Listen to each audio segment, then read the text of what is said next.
Really exciting.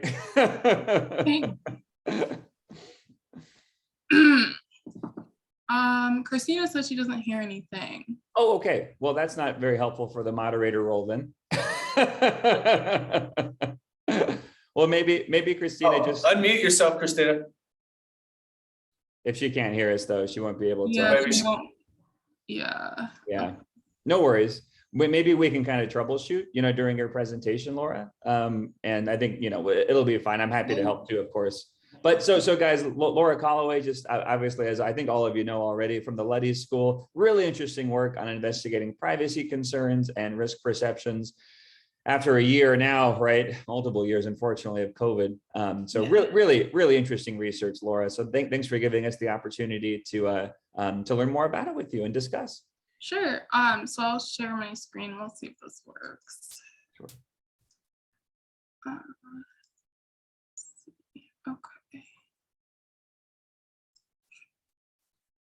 All right. So I'm going to be presenting from my lab's paper about investigating privacy concerns and risk perceptions after a year of COVID. A little bit longer than that now. This paper is the second part of so far a 3-part paper series that was run out of a survey, and I'll talk a little bit more about how that works a little bit later in the presentation. But our general research question for this project was just to understand privacy concerns specifically for Americans about privacy and also about health risks and how that relates to having an ongoing health crisis, basically. We're not necessarily expecting to run this survey for this long, but it has proved to be pretty informational to have it run multiple years. So let me get rid of myself. Assumptions for this survey, there are kind of 4 of them. The first is that privacy perceptions remain the same regardless of the reason for sharing. So when we surveyed participants, they're either part of a general group where the data that was collected about them would be shared for marketing purposes. And then there were also people that were assigned to a health group where the data that was collected about them would be shared to stop the spread of infectious disease. So our assumption was being that people's privacy perceptions would be the same, whether they were assigned to either group. Oops, okay. And then the second one is that comfort with sharing is a function of risk perception. So someone's understanding of the risks or their perception of the understanding of risks would impact how much, if anything, they're willing to share with a variety of parties.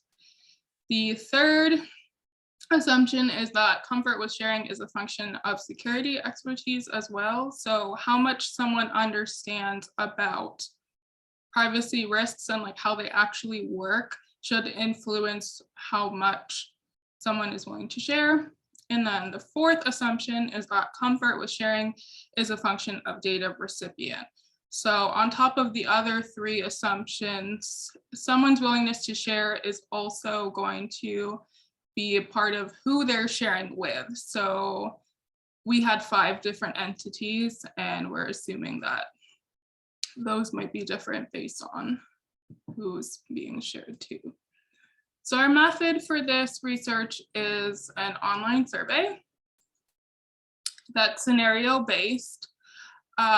Scenario-based exercises for privacy and security research are pretty common. So we're going off of previous research that had used scenarios before. And I'll show the scenarios a little bit later because I know there are a bunch of them and it can kind of be confusing sometimes.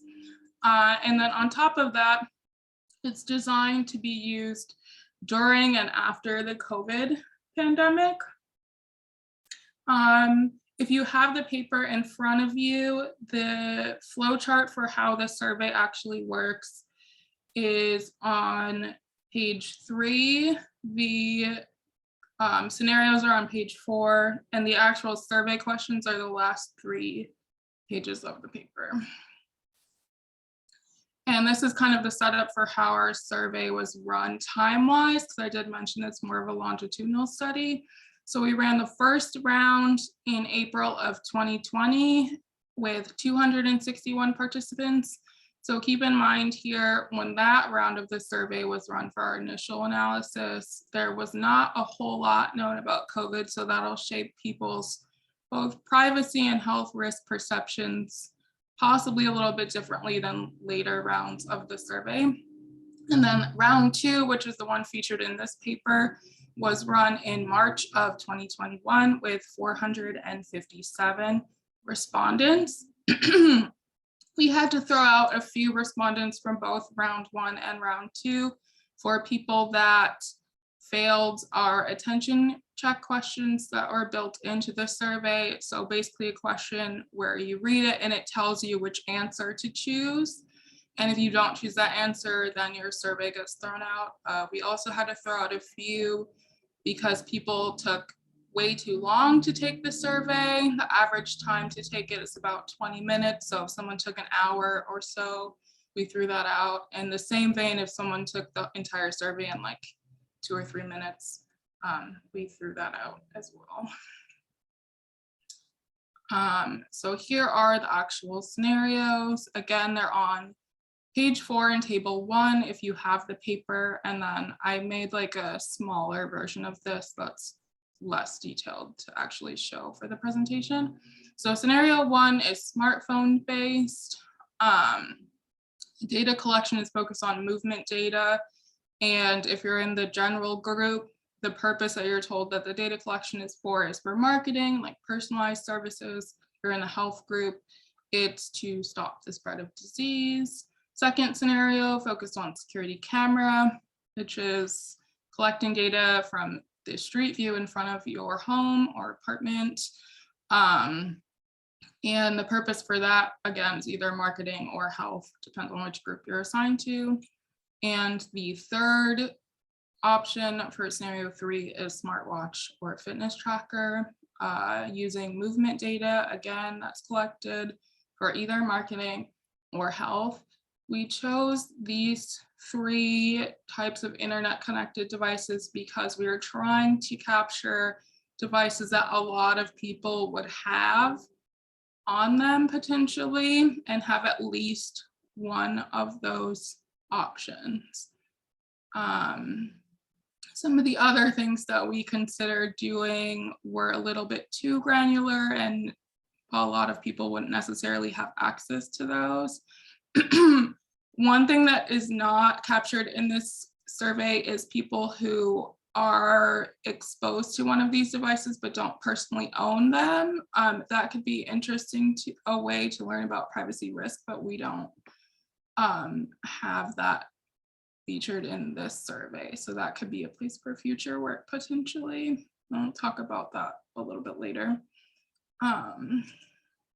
So we have a variety of different results from this survey. This paper only covers the quantitative results. There are also qualitative questions about how COVID has changed your life, things like that. So that's in a different set of papers. It's not in this one.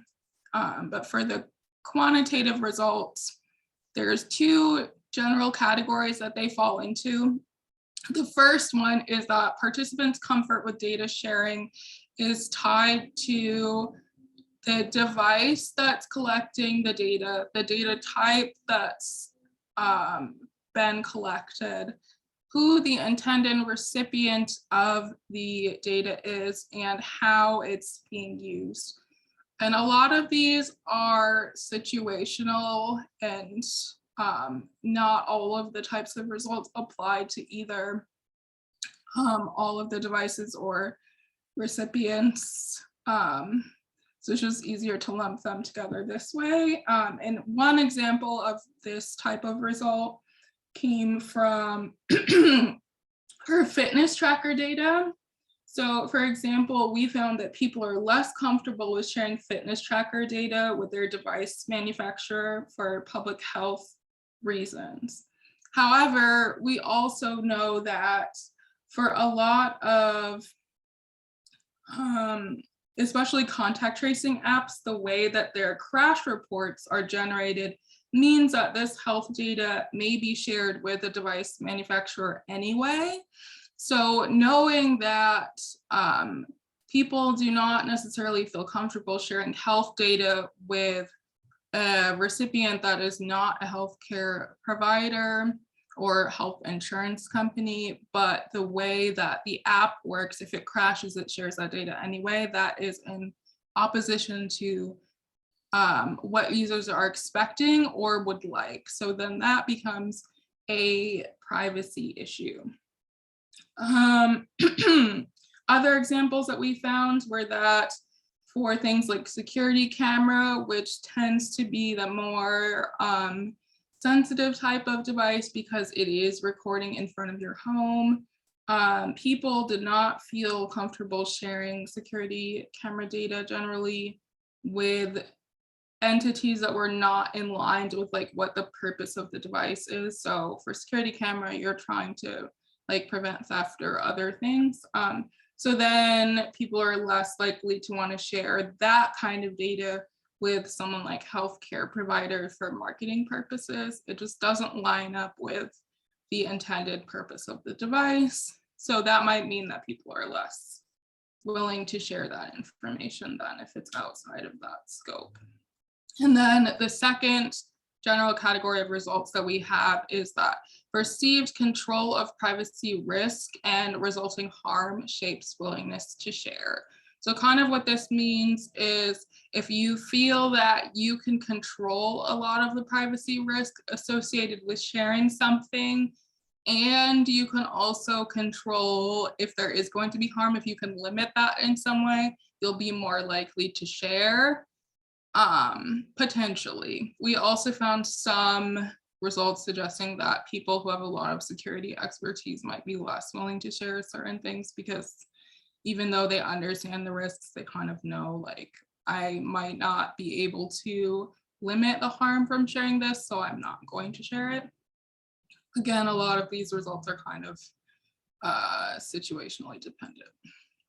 And then limitations of our study, there are a few. The first is that most of these results can explain at least part of when people feel comfortable sharing specific types of data with specific recipients, but not why they feel comfortable.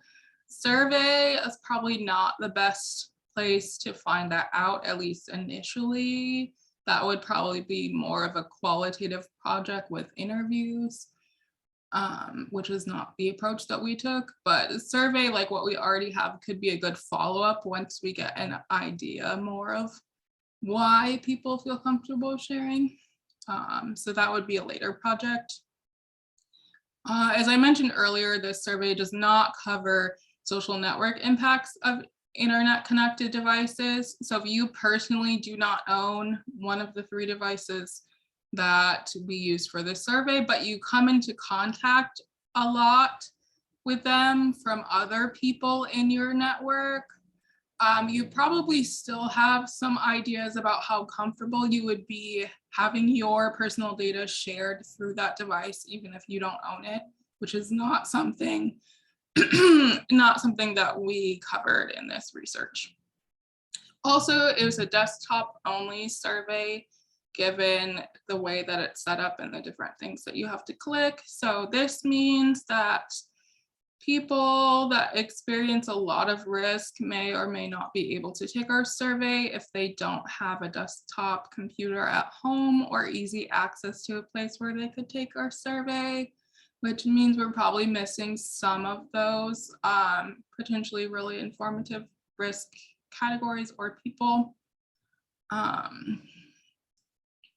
And then future work, again, qualitative analysis of the short answer questions that are included in this research, but were not included in our paper. I've done qualitative analysis of the first version of the survey, so I can also talk about preliminary findings for risk perceptions for both privacy and health, if that's interesting to people during the question and answer time.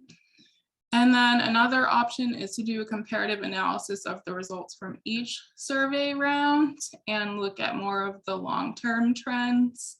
We haven't done that yet. And that's all I have. I love the last slide. Laura, really, really well done. Fantastic.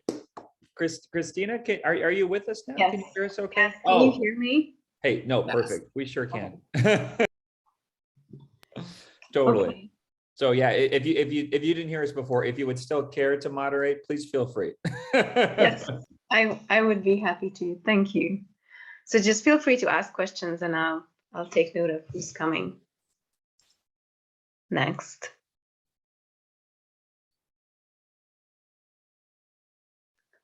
So first one.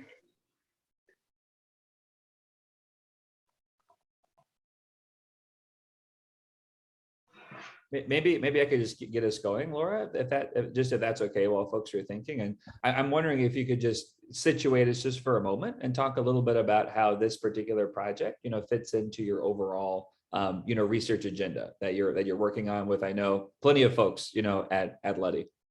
Sure. So generally my research area is focused on like harm reduction specifically. So I want to know what the privacy and health risks are for using usually internet connected health devices. I mostly work with like health adjacent things like fitness trackers, stuff like that, because it's easier to access those than like things that are actually in a hospital setting or something. Like getting access to those is much harder. Although for certain hospital stuff, if there's like a hack or things like that, where it's like publicly available, I'll look at those as well. But I want to know what the risks are and then how to reduce those, especially for people that are more likely to experience risk from using those devices or existing in those environments. So usually the same people that experience issues with healthcare around racism or like other things, because that will then tie into how much risk they're at for being exposed to different devices, especially as more of them are normalized into healthcare interactions. So it's not like you can necessarily choose to not use them or have access to them. It's kind of the approach that I'm taking. And so far from like this project, what we've been learning a lot is, which I was not really expecting, like potentially how people learn about risk and like where the information about the risks that they're getting doesn't line up with the actual risk, which is particularly the case for COVID related risks. Mm-hmm. Mm-hmm. And if that's really helpful. And if it's okay, Christina, can I just do one really quick follow-up? Yeah, okay. sure. Yeah, and I this is only on my mind, Laura, just because it came up the other day, but I've been loosely kind of following, as I think we talked about, last term, we did some stuff on securing the internet of healthcare, mostly looking at pacemakers and stuff like that a few years ago. But I've been loosely following, what's been happening in the EU, which is a really up their game. I'm sure Angie can, chime in on this as well, in terms of regulating medical devices. It looks to be, it's tough to talk about whether it's exactly on par with what the FDA is doing. They're taking a very different approach, obviously much more comprehensive omnibus approach. But what I don't know is if that's also being applied to things like, health trackers, or if it's really just focused on kind of core, more traditional medical devices. Have you looked into that at all in your research? Yes. Yeah. And generally anything that's like health adjacent, the privacy risks for those and how that's like evaluated as far as like regulation is just not really there in any way that makes me feel comfortable, to the point where I'm like often a point person for people when they want to choose a device. They'll be like, okay, how would I even go about learning about what the risks are based on like what my goals are?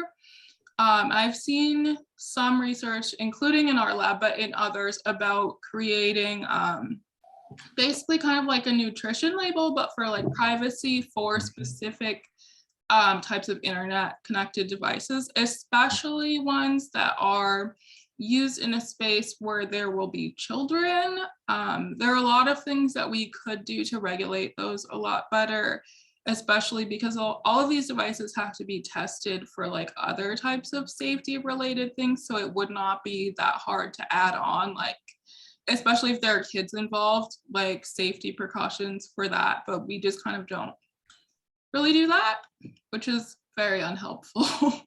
Oh, completely. And I'm smiling because your last point there really directly relates to this project that Angie and I did with a few other colleagues, looking at some of these different trust marks, right? Like from Singapore and Finland and the EU, the CE mark comparing to what we're up to in the US. So I just put a link to that chat just because it was a fun project to work on, and I don't want to monopolize things, but happy to talk about it more, and frankly, learn from you too.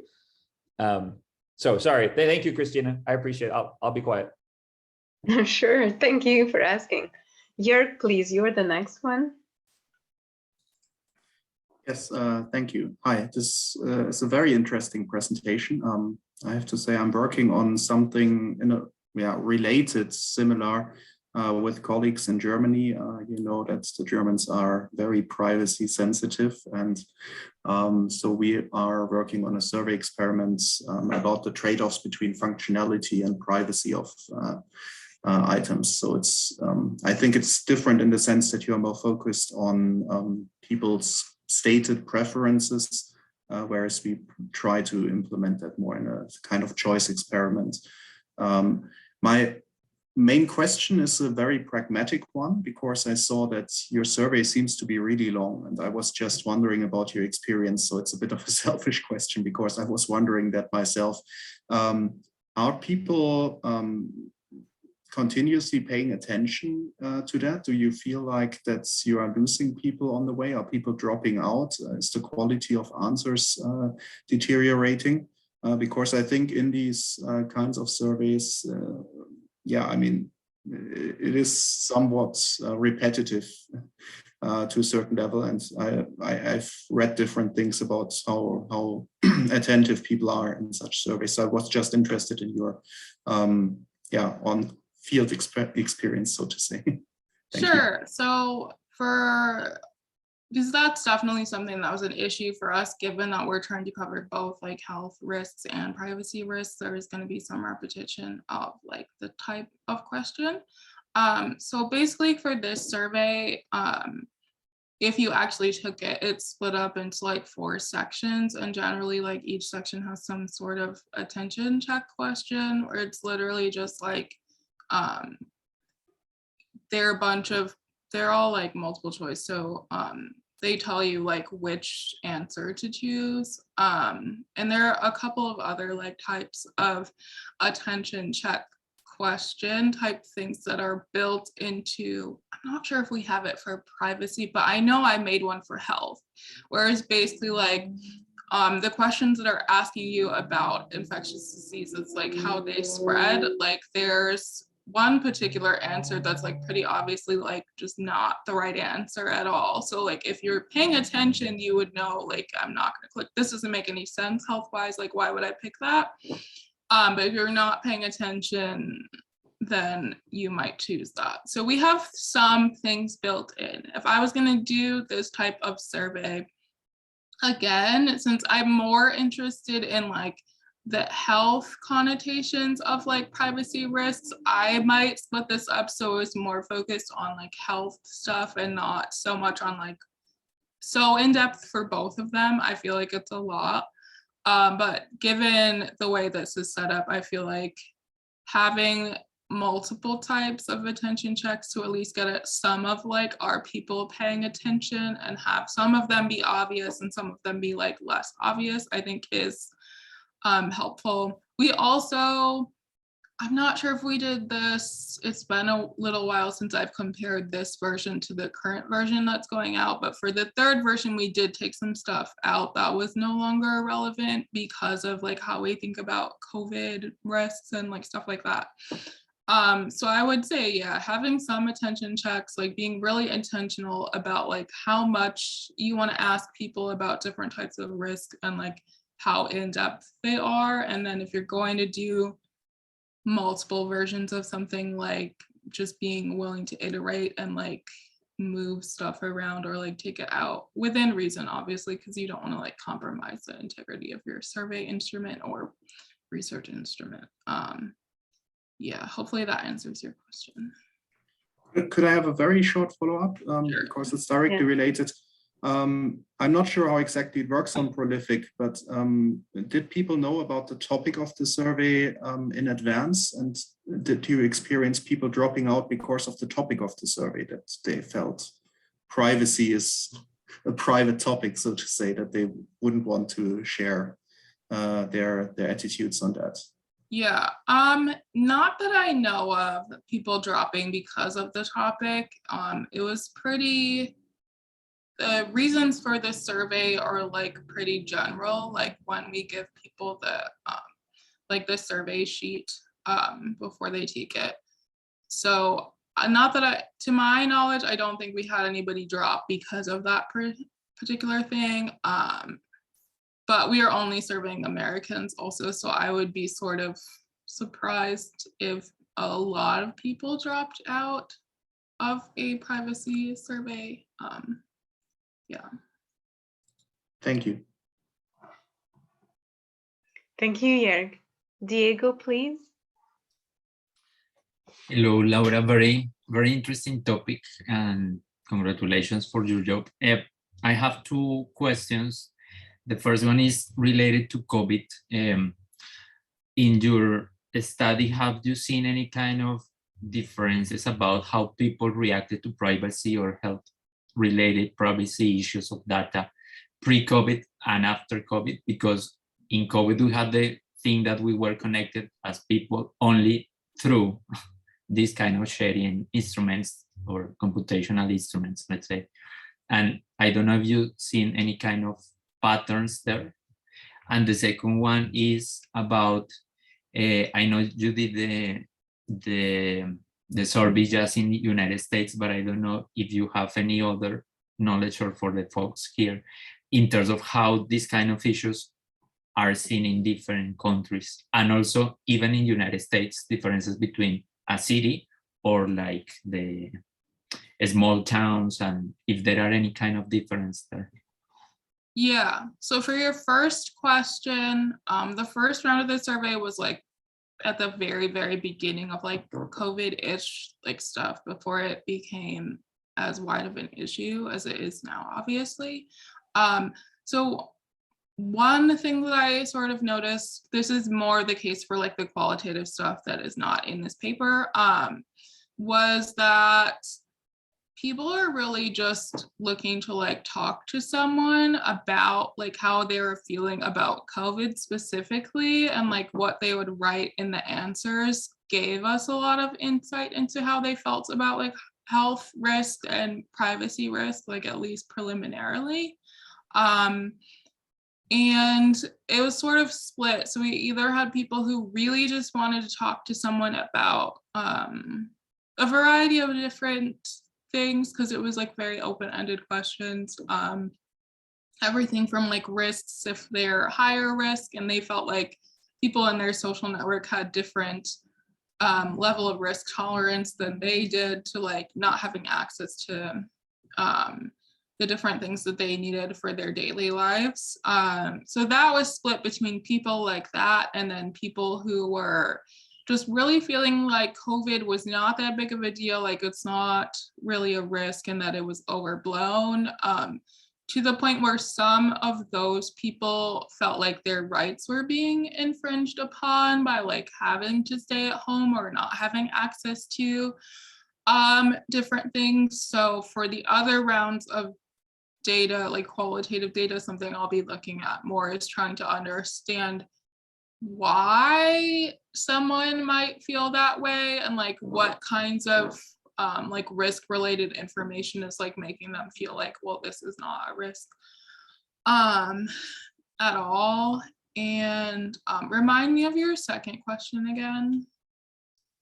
Yeah, the second question was related about differences about privacy and health risk concerns between United States and other countries. And then domestically inside the United States, right? Like yes. Rural versus, okay.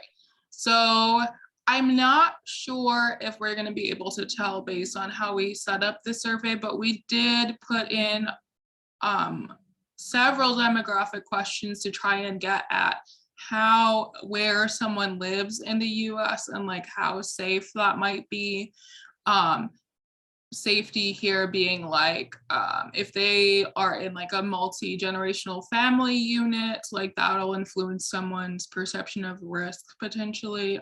If they have secure housing, that would influence perceptions of risk, and also ability to like actually mitigate risk potentially. So we have things like that. I haven't had a chance to look at those so much because I'm just trying to get an understanding of like the bigger themes of risk that we're seeing first, but it's definitely on my like agenda of things to look at because I feel like that's really important. And then as far as like the US compared to like other countries, I think our first version of this paper that's already published, this one is like under review, did a better job of explaining how what we are researching compared to other places. We have less of that in this paper. But one of the things we talked a lot about in the first version of this paper is about people's perceptions of risk if they're using some sort of contact tracing app or device, like especially if it's required by the country that they live in. So we talked a bit about those, and then just about how privacy, like intentionality, plays into designing one of those options, especially again if it's required by the government for everyone to use it, or like strongly suggested that everyone use it. But we didn't, for this paper, we didn't look as much into that.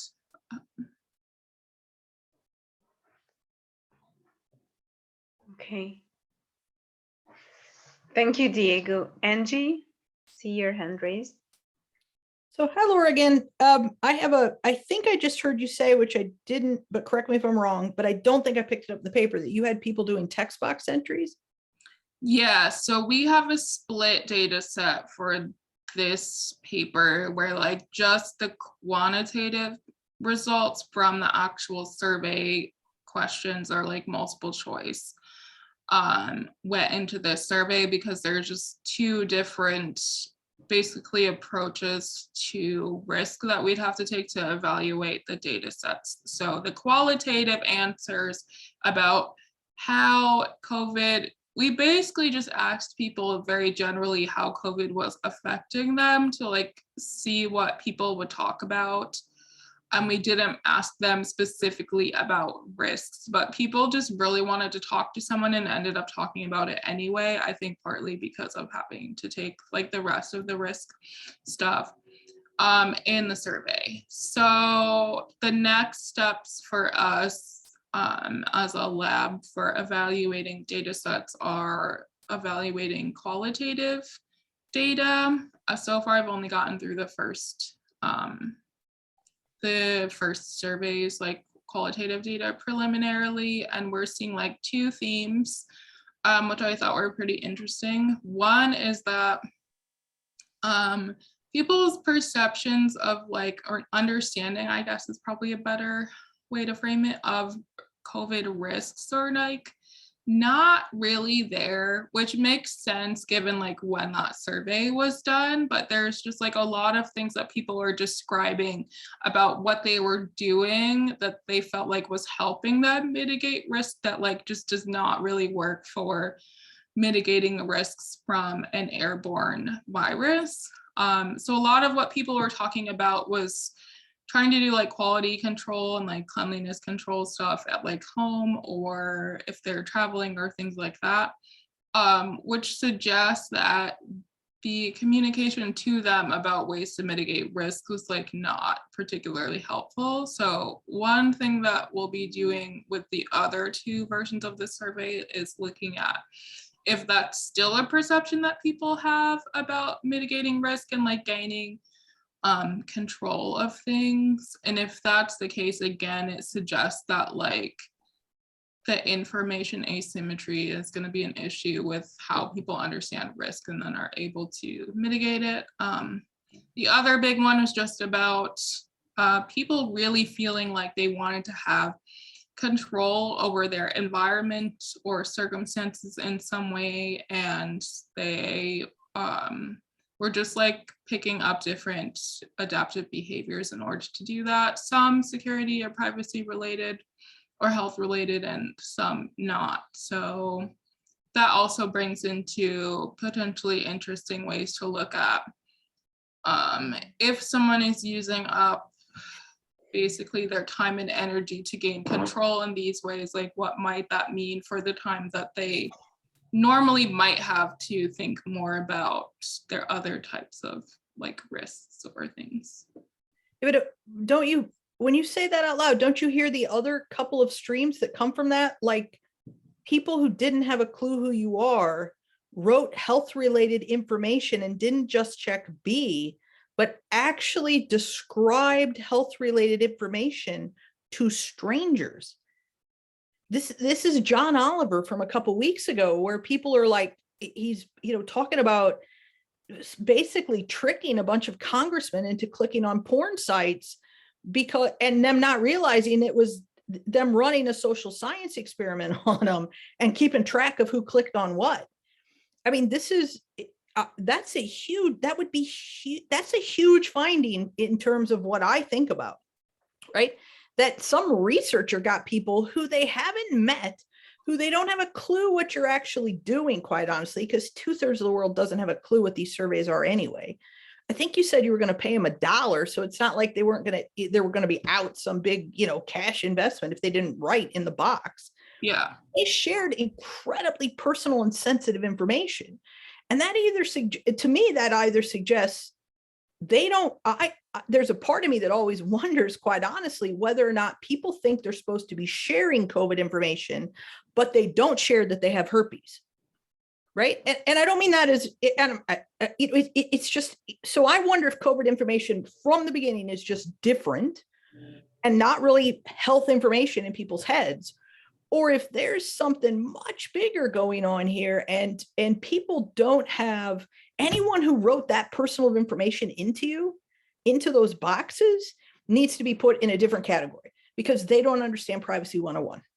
I wouldn't even type that type of stuff to my doctor in a secure system because it's never secure. Why are they typing this stuff and attributing it to they just wanted to talk to someone? Misses the primary point of most of your research. But like, I don't care. Why do you care if the messaging about COVID is correct or not at any given moment? You're talking about privacy. You guys have gotten people to literally disclose what is the most private information. It's going to require you to quarantine. You're going to have to take days off your job. You're going to have to all this type of stuff. And they've talked about it to you in a text box and they don't have a clue who the hell you are. That's terrifying to me. That's a huge finding, I think. So just to preface here, the reason I'm saying that people felt like they wanted someone to talk to is literally because in the box they said, like, I don't have anyone else to talk to about my privacy risk. And they're weighting that being more important than like potentially the privacy risks related things. So I think that's a good point. But I also want to point out that none so far, so I've only been through the first round of stuff. I can't say this about the other things, but none of the things that people are writing about, I don't think any of the responses specifically mentioned that anyone that they knew had COVID, at least in the first round of the survey. In the second round in the survey and the third one, like we specifically asked people about exposure related things. So that's definitely something we should look at. More of this stuff was about like, I'm worried because I don't have access to X, Y, and Z right now, and like that's an important resource to me. Or I'm spending a lot of my time doing all this other stuff to secure resources for my family, so I don't have time to do X, Y, and Z. Like that's why part of my next research question was going to be about if someone is using their resources to do that instead, then they don't necessarily have the bandwidth to do privacy related things. So it does not necessarily mean that they don't value them. So I would want to be able to tease that out from people if possible. I'm not sure if there's a way to do that with this setup versus people who are prioritizing just putting all of this information into a box without thinking about what the privacy and security health consequences are for doing that. Yeah, that would be my next stream if I was you, is, that, I mean, I heard your other ones, but that is just such a huge privacy thing, I think, and it fits right in with what you do, because it is very much about, even if they're not literally typing, I had COVID, you can glean they had COVID from how they're saying they had to allocate time or what the absence. If they can't get to the grocery store, that might be why they don't have lettuce, right? So if there's enough of that sort of what seems like, this, if there's enough of that ancillary type data in there, it's not even a hard connect the dots. And I'm not worried about you or Gene or that group. I'm actually worried about Facebook, right? Yeah. This is where, so I'm typing in there, oh, I feel like crap. Oh man, I can't go out of the house. Bing, bing, bing, bing, bing, bing, bing, COVID, right? I mean, there's like 2 data points that you draw a straight line between. I'm intrigued. I would follow that path a little bit, because I think it takes you to the other conversations that a lot of people are having, is that, people are almost, you could be right, and they're just desperate. I mean, we found that in a lot of places, so I'll leave that out. My level of pastoral care on campus has taken, it's just shocking how many hours I spend at this point. So there's a truth to that. And please take that on. It's huge. People don't have anyone to talk to, and Zoom doesn't count. But the other thing is, from a privacy researcher point of view, to me, it's incredibly interesting how I don't even think people think they're making a trade-off, and are not thinking that if I put this here and on the same freaking spot, I put this, it's not even a jagged line. It's just like for most technology that we have. So yeah, I find that incredibly, that's right in your line of research, and digging into that a little bit more. And you might already have the data to dig in on that.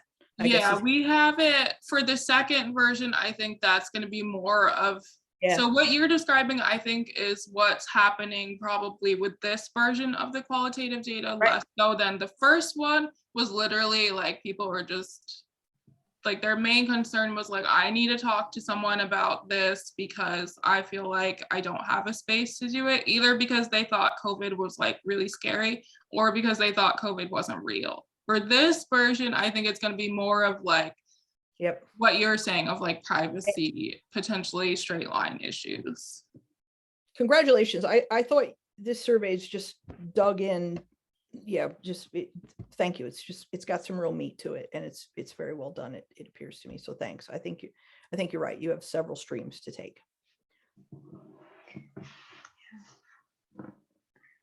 Thank you, Angie. Scott, please. Oh yeah. I couldn't agree more. No, I just had another really quick one based on one aspect of that conversation, and that's, we didn't do this as part of this particular paper that Angie and I and others have worked on around these different trust marks and what they can communicate and what they can't communicate, frankly, to consumers. But the workshop works with SPIA, and there's a lot of economists and psychologists that use this to run the IE lab. I'm pointing this direction because I'm pointing loosely to Woodburn. Sorry.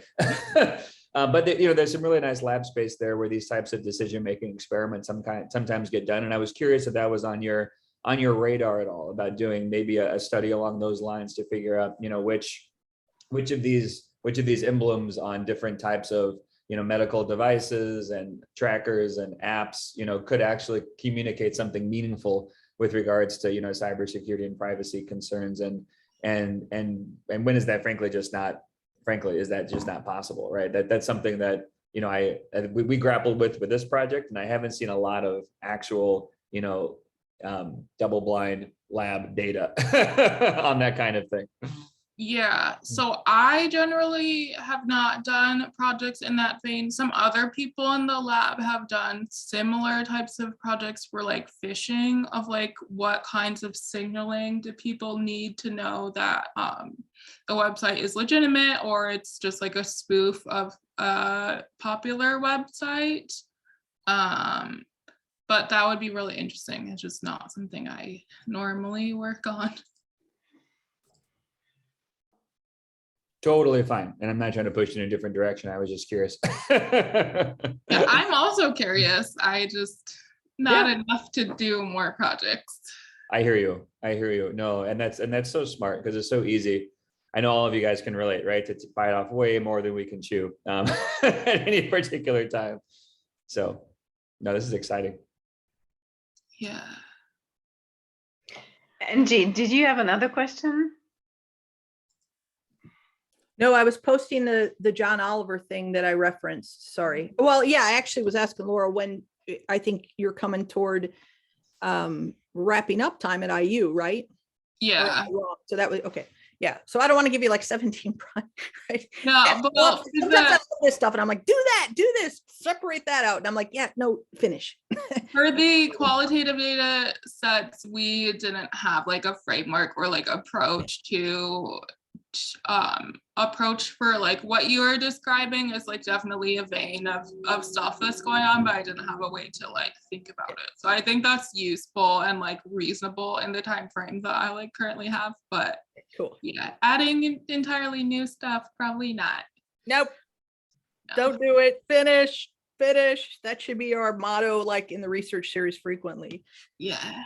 There's always another stream of research you can do.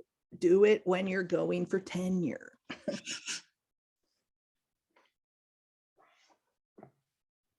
Yeah, good advice. Like 1,000 Actually- questions we want to, I'm happy to keep asking. I loved this, but I don't want to monopolize because the Mhm. research series are actually not for us.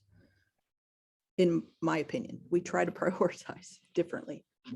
I think you can go ahead, Angie, now, and if Well, somebody else wants to add. Okay, I'm incredibly intrigued about just your perception of what you found surprising in this research. I found it very detailed, and so was there anything that, because you've done work, in this, it's a type of area several times. So was there anything that was like really surprising to you? Not really. Like most of the results that we got back sort of gave concrete structure to like ideas that I already kind of thought were an issue, but sometimes like from reviewers, they'd be like, well, we actually want to see like examples of this. Because sometimes I do more like historical work around harmful things that come out of devices, and I would be like, well, this is working as designs, because it's like the precursor to this device was like X, which was also a surveillance method, types of things. So it's nice to have like concrete examples of issues with things like with the fitness tracker crash reporting issue type stuff. One thing that I was kind of hoping would be less of an issue, but seems like it's going to be a pretty big issue. We'll see when I go through the rest of the qual stuff. It's just like risk communication, especially around health things. There's just a lot of issues there in terms of me being able to understand how people's perceptions of like health risks make them think about privacy for like their health data and other stuff. And a lot of it was like information asymmetry in a way that like individual people probably can't be responsible for like learning that those things are wrong. It's like a collective failure. So if that's the case, then there's just a lot of health adjacent things that aren't really fair to like consumers to have out on the market if there's not a good way for them to learn about how to balance, if there even is a way to balance their personal goals with like how harmful some of this stuff is. Just given that like the privacy policies for stuff are like impossible for even me to read. So it's like, what are you expecting for consumers? the things that devices and device manufacturers tell you that they're collecting are often like not accurate or like less accurate than it's described. It's not a research area that I'm currently doing, but my initial research when I first got to IU was like with fitness trackers, me looking at different bugs in them and seeing if they still existed, and then looking at like the device says it collects this, what does it actually collect, like how is it stored, that sort of thing. So if none of those things line up, and there's not a good way for people to learn about the fact that none of those things line up, then like that is a huge problem, one that sometimes reviewers don't really like me pointing out. So we'll see. I'll still do it anyway, but yeah. I have a follow-up. So if no one else does, again, I mean, this is my area, so I get super excited. Yeah, okay, cool. Yes. There's one question over there. Yeah, that made me thinking about, I'm not sure if it's part of your research agenda, but just to know your opinions about like the harming issue and privacy issues for now and are seen like from the consumer perspective, like the person that is using the device. Have you or do you know anything about like the one that is producing the device and the perspective about they recollecting the data and they probably doing business or whatever they need with that data, how this could be in the future, like solve these diversities of necessities? And I'm not sure about that. Yeah, so again, this was like more of my previous research area when I first started, but I looked a lot at fitness tracking programs, like employer-sponsored fitness tracker stuff. And basically what I was interested in was if you're like required or strongly suggested to wear like a certain type of device or device model, what could your employer learn about your health like before you know those things about your health, and like what might that mean for like your insurance policy and like all of those types of things. I just sort of like put a pin in it because it was like getting access to the goals of like what these industry partnerships actually were took a really long time. I have like a stack of different stuff on my laptop of just like things that I found over the years of like, oh, the goal of this program was actually this. Like that's kind of scary that I haven't really done anything with. So like from my perspective of doing that kind of research for like 2 years, it seems like industry goals for like those sorts of programs, but also just sponsoring health adjacent devices in general, because like Apple does things like this with certain fitness tracking things. Other company, like big companies also do, I think maybe Google has one. They do like hospital partnerships and stuff like with these devices, looking at certain health conditions, like cardiac conditions is a big one, like heart related stuff. Their goals for what they're trying to do with those programs and devices are completely at odds with like why consumers would want to use them in the first place, because they are trying to mitigate risk to save themselves money, basically. Like if you as a consumer, yes, Google Fit, thank you, are trying to use this device, you're trying to like keep track of certain stuff, maybe to take it with you to your healthcare provider or something and minimize risk to yourself in that way. But you're not doing it as sort of an aggregate risk collection program to like balance the risk of everybody in your insurance pool. So if that's the case, then like I don't see a way for that to line up, because it can't. Like the idea then is to dump all of the like unhealthy people or people at risk of being unhealthy from your insurance pool so that you don't have to cover them anymore.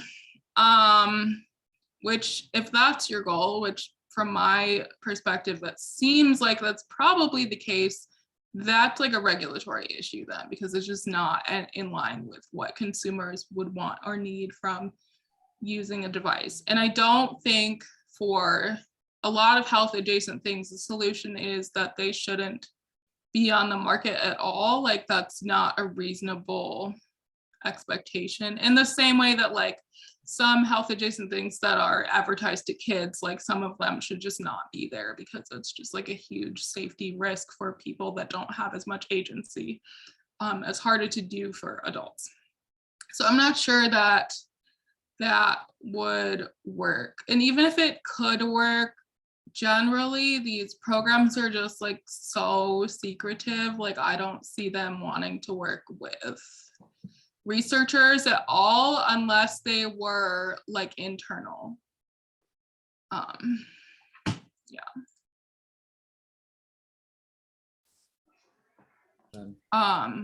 Yeah, and in the comments there's a good point about like not declaring pre-existing conditions. Like in this setup you don't have to, because they can learn about all that stuff about you before you or your healthcare provider potentially even knows that that's a problem, which is what they would like. So yeah. Excellent. I just wonder if I may ask something. That do you know from the literature some other crisis, not necessarily health related, that was particularly impactful at changing people's attitudes and privacy issues? Or was there anything? I think just because of how pervasive COVID has been, like that is what we've used. There have definitely been other like crises that shape how people think about health risks and like health privacy. So, but a lot of those are specific to communities that already experience harm anyway, and like collectively the types of harm that they experience mean that they're more likely to experience health harm. So things like hurricanes, like anything from corporate pollution, like all of those things shape how people think about health risk, but a lot of them are regionally located, so it's harder to do for a survey like this where you're trying to learn about how everyone in the US potentially feels about that. So that's kind of what we use, but there are a lot.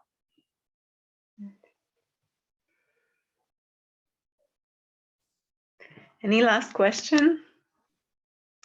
Yeah, or even just a last reflection from you, Laura, given that we're unfortunately kind of out of time. I mean, I don't have anything else, but this was very helpful for me trying to like frame the remaining data sets that I'm trying to work with. It also gives me some ideas for framing like why this research is important in addition to what is already in the paper. So I think this was good. Well, how about one more round of applause for Laura in that case? Really, really exciting work. Laura, can I ask you a 2-second question? Did you say this is under review? Is it one of the times that we maybe need to take this off the website for a bit? Yeah, it's under review, so that would be helpful. Yeah. Good call. Thank you for it's really, really well done. I wouldn't leave it up there until it's stamped. Yeah. But thank you. I loved this. That's a wonderful paper. Thank you very much. Great. I'm glad you think that, because sometimes the reviewers are just like, they're like,